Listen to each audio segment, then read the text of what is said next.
Welcome, welcome, welcome to Sunday evening at 7 Eastern, and welcome to Candid Conversations with Coach Pamm. And tonight we are lucky and fortunate to have a guest who is Miss Keisha Bickham, and I'm going to bring her up now.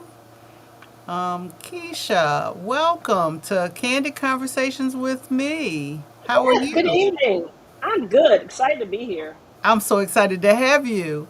And now I had the pleasure of meeting Keisha not too long ago, and we got into a really delightful conversation. And so I want to share some of what we talked about with the audience tonight. And so, Keisha, instead of me trying to do a long, intro, I had said in the broadcast that we're going to talk about wealth and how it's never too early to start thinking and talking about wealth. So why don't you introduce yourself to the audience? Okay, great. So my name is Keisha Bickham. I am from Greensboro, North Carolina. And funny, when Coach Pam and I talked, we found so many connections in North Carolina with our families, and that just whenever I find a connection, it just keeps me going. And so I'm from Greensboro, North Carolina. I currently live in Sarasota, Florida. I'm the first generation college grad in electrical engineering. Spent about 20 plus years in the corporate environment. And last year decided I'm done. And so made that leap into entrepreneurship as well as retirement and whatever else I want to call it. But during that time, had a great career in different industries, building relationships, living in 5 or 7 different states. And so now that's where I am. That's part of my story. It's part of who I am. And a lot of that was fueled by my desire to have financial independence. And so I hope we get to talk about that some more today. And I look forward to just sharing the space with you. I definitely want to delve into that. So now, do you mind if I ask your age or your age range? And Oh, no, it's not a problem. It's 46. I sometimes forget to count when the years come around, but I'm 46. 46. Okay, you a hmm baby. You a baby. So, can you tell the audience how you were able to retire before at this young age? So I'll first give the caveat that it was planned but not planned. So when I had the blessing, and it wasn't insight. I can't give myself credit, but I started investing at 19. As I mentioned, the first generation college student. I went to I call it a historically black high school, James B. Dudley High School. Shout out to the Panthers. And a lot of us were first generation students going to college. And so it was a big deal for me to pay for my own college tuition. So I applied for every scholarship out there. And I found myself in college with some extra money. Like, who has that? And so I knew that I needed to put it to work. I knew I didn't want to spend it.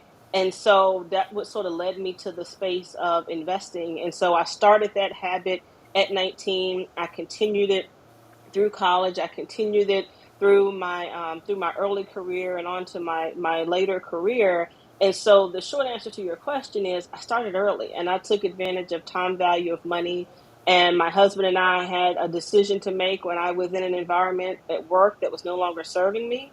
And we looked at our numbers and we're like, okay, we're okay. And so being able to be consistent with that habit and then being familiar and knowing where we stand financially gave me that confidence to say I can take this break, I can take this leave, I can take whatever I want to call it, and we're doing it right now. And that happened last year at the age of 45. Okay, so how did you get to be so smart?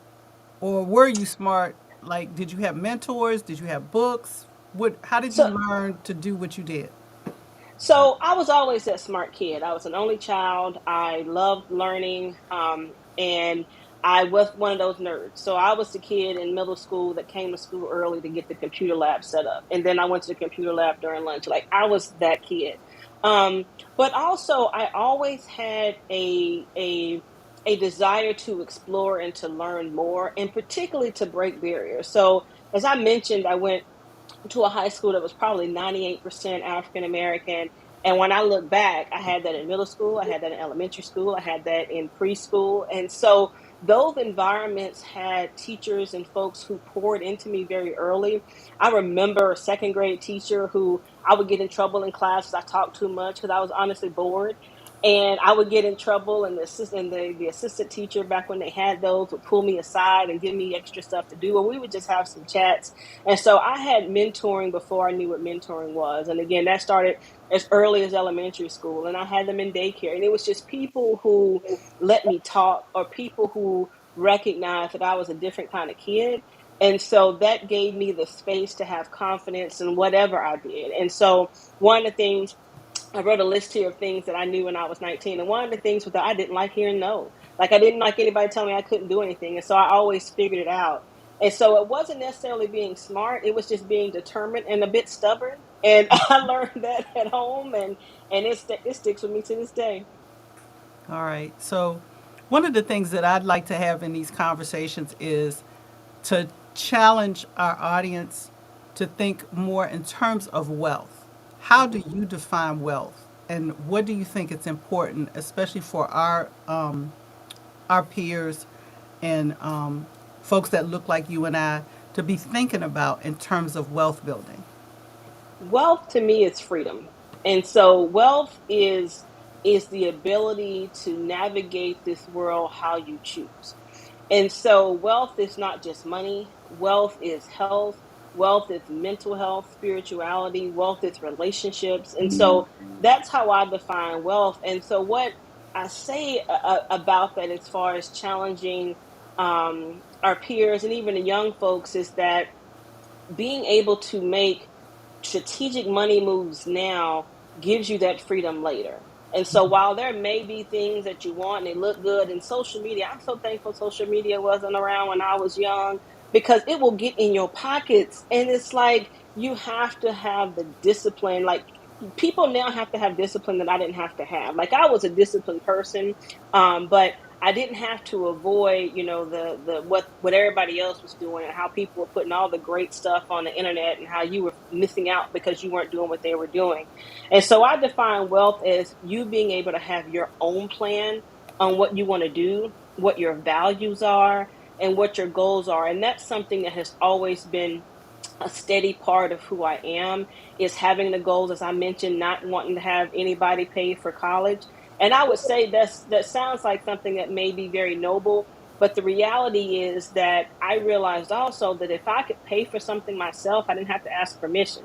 And so part of me being able to say I'll pay for my own college meant I ain't have to ask my parents or anybody else for anything. I could roll the way I wanted to. If I wanted to change my major, if I wanted to do this internship, if I could pay for it, I didn't have to worry about I didn't have to worry about hearing no. And so that was being able to have that same kind of energy at 46, is if I can afford it, I don't have to worry about anyone telling me no. I don't have to worry about someone saying I can't get this promotion. I don't have to worry about someone saying you can't live here or go there or take this time off. And that freedom is worth anything I've ever done in my life. I wouldn't give it up for the world. Amen. Amen. So let's talk a bit about how you came to approach college, choosing a school, choosing a major, and then you didn't just get a BA or a BS. You went on to get a master's. So Yeah. how did that work for you? Okay. So as I mentioned, even though we had our high school, one of the things about it being a majority Black high school was that we all depended on each other, and we had a very close knit group. Those of us who were smart and honor society and so forth, we supported each other. I mean, and I had that bug for being a financial wealth coach then. Like, I had all the scholarships. So this is before the internet, when you had to type your scholarships or write your scholarships out. And so I'd be in school and I had a 3-inch ring notebook, and I had all the scholarships in it and sheet protectors. And people would come up and say, "Hey, Keisha, I heard you had." So they would say, "Okay, what you're majoring in and where you're going." And I'd flip through my book and I'd find a scholarship application. And that was a way that I didn't recognize at the time, was the way that we had the community sense of success. And so that's really where it started, where we were all happy for each other. And no matter where you went to school, if you went locally to North Carolina A&T, Aggie Pride, or if you went somewhere else, we were all there to support each other and being successful. And so I thought I wanted to be a math major. I was always good at math. And so I applied for math at probably 6 different colleges. I had a full ride to Texas A&M. I had a full ride to Florida A&M. My heart was to go to Georgia Tech, but I did not have a full ride at out of state tuition at Georgia Tech. And so when I got accepted to NC State, I didn't have a full ride. I had like the first year paid for, and then I had all this other scholarship money. And I'll be transparent, I had like $13,000 in extra scholarship money. But when I got to college, I knocked it out the park my fall semester, and I ended up getting a full ride. And so that meant that $13,000 was truly extra. I could do what I wanted to do with it. And so that's what got me started with investing was that $13,000 had to go somewhere. I knew it had to work. And again, I love math. And so it working in a savings account at 0.4%, that math wasn't mathing. Even when I didn't know it, I just knew that didn't work. And so I started reading books. I met a financial planner who loved working with young folks, and he was in the DC area, and I'd call him, shout out to Wesley Watkins. And so I would reach out to him and I'd listen, then I'd read my book, and then I'd call him. And when things aligned, I said, okay, this guy's legit. And so I said, hey, I want to set up a portfolio. And he said, okay, well, you need some mutual funds, you need this, you need that. And so he set those up for me. And so that got me comfortable with, okay, this isn't that scary. He gave me some things to play with, like I could go buy some individual stocks. I was not smart enough to buy Apple at the time when it was just on this comeback, but that got me into the experience. And the first year of doing my taxes, I went to H&R Block. I had all my paperwork, my 1099. I had my interest forms. I had my 1099s and my W-2s. And I went and did my taxes, and they did them, and I looked and I was like, that was easy. Why did I pay them for that? And so from that point on, I did my own taxes. I'm like, I know how to do the interest of the capital gains and this and that. And so what I realize now is getting comfortable with those things that I had never seen, no one in my family talked about, gave me the confidence that, hey, this investing and money stuff is not that complicated. And so I was able to create a system early where each month I invested. So I do remember folks telling me, buy what you know. And things, some companies aren't going anywhere. And so those two companies for me were Coca-Cola and Johnson and Johnson, both very, global companies. And so then I learned about what's called a direct purchase or dividend reinvestment program. And I'm like, what's that? And so that allowed me to put in a same amount of money every month and buy fractional shares. And so every month I put $50 in my Johnson and Johnson drip and $40 in my Coca-Cola drip. It became a bill. And so again, building that habit and building that practice. And so I did that every month. I did an internship at Procter and Gamble, and I'm like, oh, this form says y'all have an employee purchase program. They were like, yeah, but you're an intern. I said, yes, and I'm also an employee. Give me the paperwork, because I was in an internship living at home. I didn't need the money. School was paid for, and I'm like, this sounds like a sale. Like y'all are giving me something at a discount.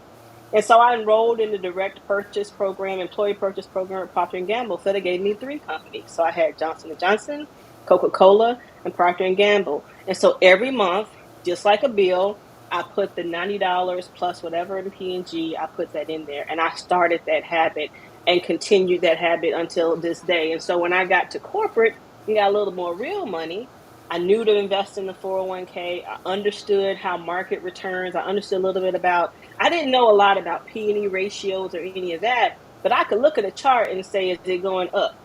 And if it's going up, then it makes sense, And if it's historically gone up, and I know these companies, I know I buy Tide and Bounty every day, they're not going anywhere. And so it just gave that confidence of being in the system, being in the process, and getting that habit started early gave me the benefit of time and math to where when things came 25 years later, I was able to benefit from all that early work. And it wasn't hard. Like $90, I could have found plenty of things to do with $90 a month. And I made a decision, and it wasn't like someone, I was that smart or someone told me. I just had the inclination that my money had to work. And so I put it to work. Right. So it sounds like you've had quite a bit of success.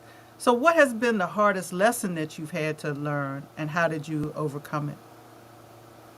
The hardest lesson I've had to learn, um, was that even when you do everything right, it doesn't mean that the outcome is going to be favorable.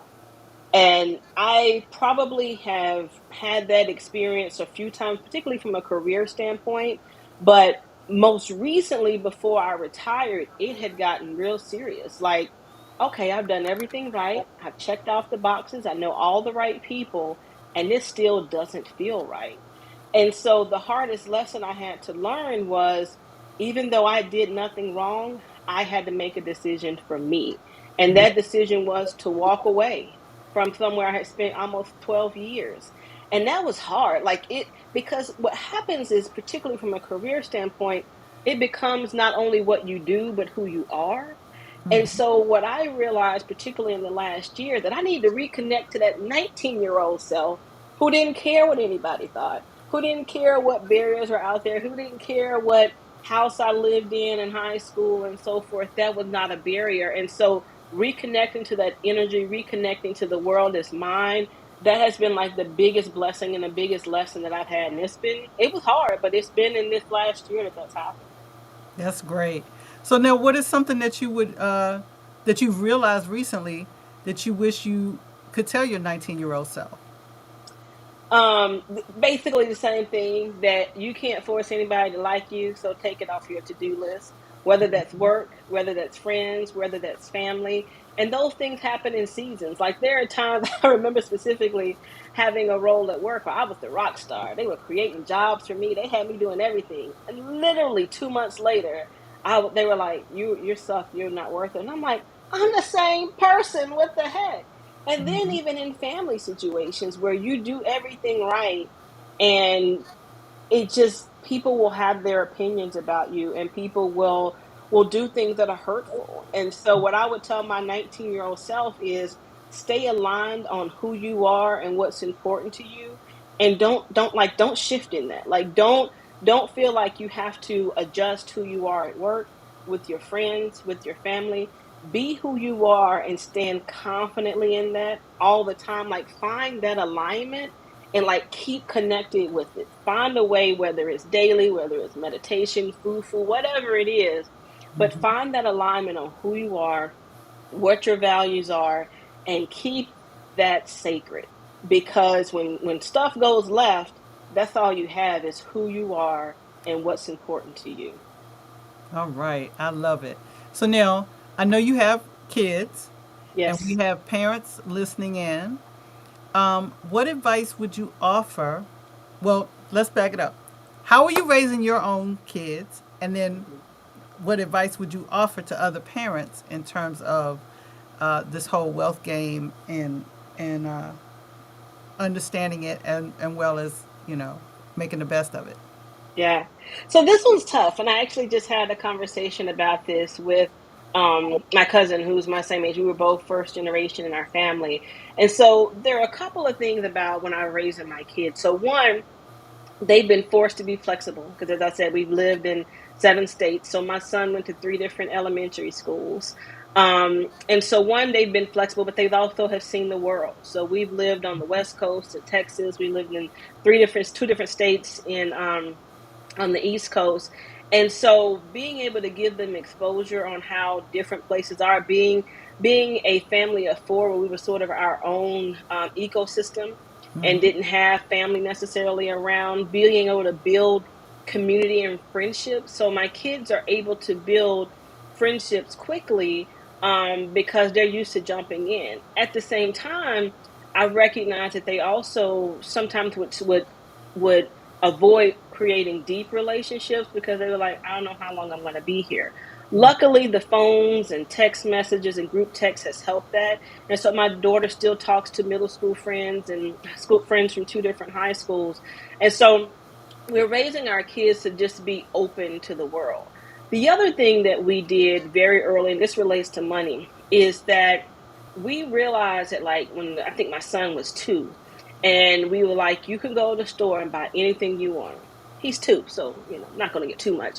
But we went to a Toys R Us. We put him in one of the remote control cars. We did this and that, and my son walked away with a $8 Alvin and the Chipmunks stuffed toy, and I was like, huh. We said anything you want. And that's all he walked out with. And so that was an aha for us on not buying a whole lot of crap for Christmas and doing all of that. And so the other thing we've done in raising our kids is we've really focused on experiences. So at Christmas time, we might buy one or two things. Our kids have what they need. They have phones and internet, and they have a bed to sleep in, they have clothes, but we've never focused on a lot of consumerism. So my kids have never had a pair of Jordans and they don't care. We get it Target or wherever, they don't care. As long as it fits and looks neat, I don't care. And so we'll spend our Christmas, we'll go and spend a week in San Diego. We go to Jamaica every year, and we go not just with our family, but we go with a group of 10 to 20 people. So in raising our kids, giving them exposure to exploring the world and seeing how things are versus buying things and having things has been a big focus for us. So, with that being said, I'll be transparent. I think it's challenging for second generation parents to find that balance between giving their kids what they need and then saving their kids from the struggle. And so, our daughter is a freshman at Virginia Tech. She's out of state. She didn't get a whole lot of scholarships, not because she wasn't worthy. She's a graphic design major. So unlike me, she wasn't an engineering major. There's tons of money out there, and so one of our goals with my husband and I is to make sure she doesn't come out with student debt. And so what my agreement is that okay, we're going to take care of your tuition and housing, but I'm not doing anything else. I'm not doing spring break. I'm not doing extra stuff. I'm not doing extra trips. I'm not paying for any, fraternity, sorority. I'm not doing any of that. All that is on you. You got tuition covered. And so that's how we focused on it. And then again, we looked at our numbers and we only did that because it makes sense. Like we were never going to be the ones that sacrifice our retirement for these youngins because they'll flip on you in a minute, right? And so we did the math and said, okay, we can afford it. And then I also intentionally, I didn't do 529. In retrospect, could I have done some more? Yeah, but it was intentional. Like, I'm going to focus on our future and our retirement. There's scholarship money out there. I don't know what school's going to look like when my kids graduate. But if we're in a financial position to pay for it or support them, then we can do it another way. And so our other way was just doing outside investing in brokerage accounts to be able to pay for them to go to school. Now, do I hope that my son will go somewhere on a full ride or in-state tuition? Absolutely, but we're giving them that space to where they don't feel like they have to compromise, like that they can go where they want to go. And that's our first step. After that, when you get your job and you got to pay for things, we're looking to make that transition. Like my kids know we're not going to always be on payroll, but they also know they have that support. And that's something that I think as a second generation, we want our kids to have, but we don't want them to be spoiled brats. And it's hard to figure it out. Like I Right. don't have it all figured out. I've talked to my peers and family. They don't have it all figured out. And so we're just trying to find that balance of raising responsible, value driven folks who also know how to survive on their own. And that's the piece we just got to see how it happens. From a financial standpoint, with our kids, we started them investing young too. And so I remember when they were young and they would get birthday money or report card money or whatever, Christmas money, the rule was we get half. So every time they would get $20 in the card or whatever, mommy and daddy got half to save. And then it got to a point that these jokers had like $600-700 cash saved from those years of those presents. And I'm like, Keisha, this is stupid. Like this money sitting in this little wallet isn't doing anything. And so I said, okay, get them started. So we got them both the stock. So my daughter bought 3M Disney, and we bought my son 3M. And then I started the same process I did myself. I put $50 a month in, and so they started with like $500 or something like that. And so every month, just like a bill, they each get $50 into their account. And so we got them started on that same pattern and getting them investing early. And so my son now was like, well, Disney's doing better than 3M. Why does she get Disney? I said, you can get Disney too. He said, okay, well, take my allowance. I want to put $50 a month in Disney. I said, you sure? He said, I don't need nothing. Y'all buy all my stuff. Yes, invest it. And so that's what we've done. I And so love it's it. it's amazing to hear Like a couple years ago, my son was like, "Well, why does she get Disney and I get 3M? Like she's the art kid. Why do I have the tape company?" And for my at that time, like 11-year-old to know 3M was a tape company, I'm like, that's a win, you know. Right, right, right. I would love to be a fly on the wall and hear the dinner conversations. So I'm sure the audience is chomping at the bit to know how they can work with you, learn more from you. College classmates started in Radia Rhodes and Dr. Ronnie Ellington. Their system is just phenomenal. And so I've been able to leverage that in my wealth coaching system. And so I'm actually going to be starting my next cohort in July. And so I can send some more information out about that. The best place to find me right now is LinkedIn. I have this love hate relationship with social media. Everybody says if you're an entrepreneur, you got to be on it. So I have the handles, and I'm trying to get my 19-year-old to get me up to speed and not be the old auntie that's not on all the hip places. But right now, I'm doing also a wealth session for June. So Juneteenth, freedom, it just felt right. So I'm doing a 4-week workshops for young and older folks. I've realized that, my target audience are these first generation professionals, high income earners who making all the money, but may not know what to do with it, may not know if they have enough, may be embarrassed to say, I don't know what this equity stuff is. I just say yes. And being able to realize that, but also the young folks, like that's where my heart is because that's what my story is. And so I'm figuring out how to talk to both of them and being able to say, hey, here are the things that you can do now to get yourself started, working on a budget, starting to invest, treating it like a bill, making decisions on where you put your resources, and then working with their parents or first generations like me to be able to say, oh, I really can be done. So LinkedIn is the best place. I also sent you a link from my June wealth conversations, the wealth chats. And so that can be in the comments, and it's just a registration on Zoom to join me for those. I'm debating on whether I'm gonna record them or not, but I probably will. And also, one of the things that I'm looking to do, particularly for those young folks under 30, is if you come to at least two of those workshops, going to do a drawing to either start or invest in your own Roth or being able to help you get a passport. I want these folks to be able to see the world. And so for two folks who attend those sessions, that's what I'm going to offer. So it's just an incentive for the young folks to spend some time on a Wednesday in June when you're not in school, or for the folks who may be working, have some time, but being able to either get your Roth IRA, and I'll explain that during the workshop, or get you a passport. Those are the two things that are near and I dear to my love heart, it. I exploring and love it. money. So would love to be able to pour into someone else and get them started that way as well. I love it. I love it.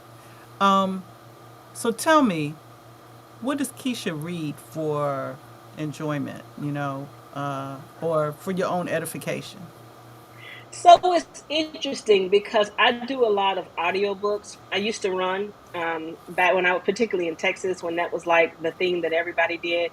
So I like murder. I don't not murder mysteries, but I like mysteries and problem solving type books. But I also read for growth. And so you'll probably find me reading articles on dollar cost averaging. This morning I was reading an article about tax loss harvesting, because what I've realized in this wealth game, step one is getting your systems together, voiding debt, so forth. Step two is feeding your system, fueling it, putting it in.